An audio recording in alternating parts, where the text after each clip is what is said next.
Hey everybody, welcome to The Bottom Line. I'm Michael Noland. Deep Purple is about ready to release a brand new album later this month called Equals One. I've already covered their first single from the album, Portable Door. I'll leave a link there in the corner for you. And they've even pre-released their second single called Pictures of You, with even a third pre-release, a track called Lazy Sod. And after listening to these tracks, folks, I just got one question. Is Deep Purple about ready to release one of their very best albums ever?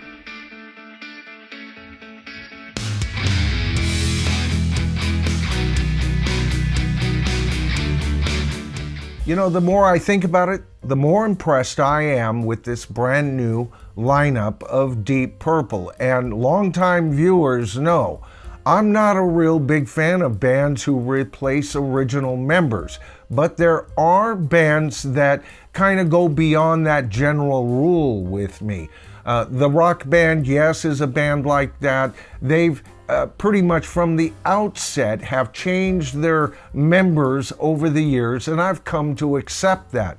And I have come to accept it as well with the rock band Deep Purple. Now, I've got to be honest, I have lost a little bit of interest with Deep Purple during the Steve Morse years. Now, that's not to say Steve Morse isn't one of the best guitarists on the planet. He is, he's great, but I just couldn't quite get into their sound with that particular guitarist, even when John Lord was still on board. With the passing of John Lord and the necessity of replacing them if this band was to continue, Don Airey fit in very well, and he has that John Lord approach, or at least he does while playing with Deep Purple. But the new member that I'm really impressed with is Simon McBride. The more I hear these three tracks and how they're mixed and his approach on guitar,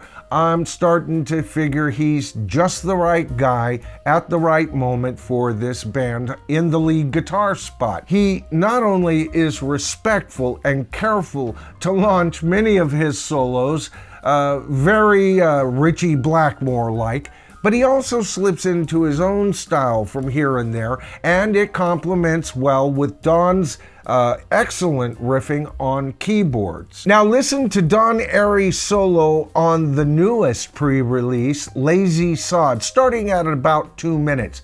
Within 10 seconds, the riffing that he does there, that two-handed riffing, are my very favorite riffs so far on this album. And I gotta tell you, I'm a guitar player, but I was very impressed with how he does this almost hammer-on, hammer-off kind of approach.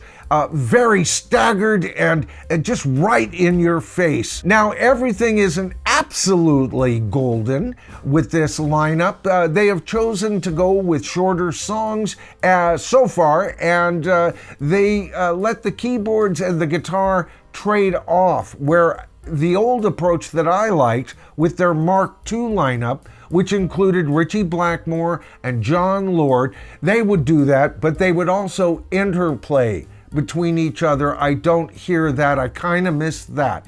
But like I've said many times, folks, it's all in the songs, 3 up, 3 home runs as far as I'm concerned. Now, you all know that I've been impressed with some albums over the last couple of years from classic rock legends. I've covered the Rolling Stones, I've covered Jethro Tull, and many, many others. And all of them have been coming out with something new to say. How about Mirror to the Sky by Yes? Is this yet another classic rock album? Alas, gasp, for us all to enjoy, and an album that will be played over the years to come when you listen to bands like Deep Purple. Now, Simon McBride was quoted saying a couple of things regarding this album, and I think that's very key here, okay?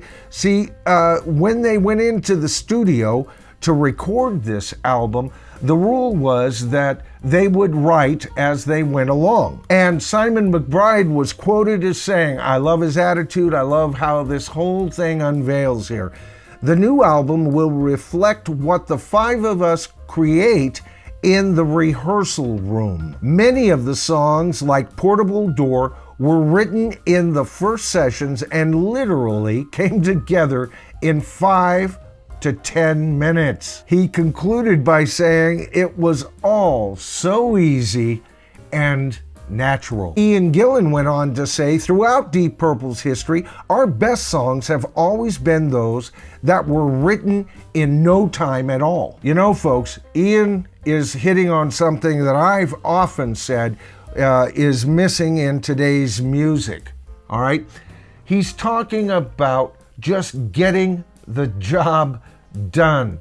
Don't let worrying about how or what trends we should be following or anything like that. Just get in there, jam, if that's the way the band writes, and with Deep Purple, that's often the way that they would write.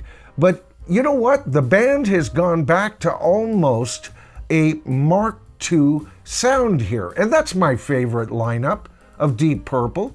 They haven't surpassed that lineup here, but they are honoring it with their song approach, and I've got to tell you, all three of these songs sound familiar. Oh, they're brand new songs, but they have that familiar feel to them, or at least in my opinion, they do, which leads me to my question to the tribe tonight, folks.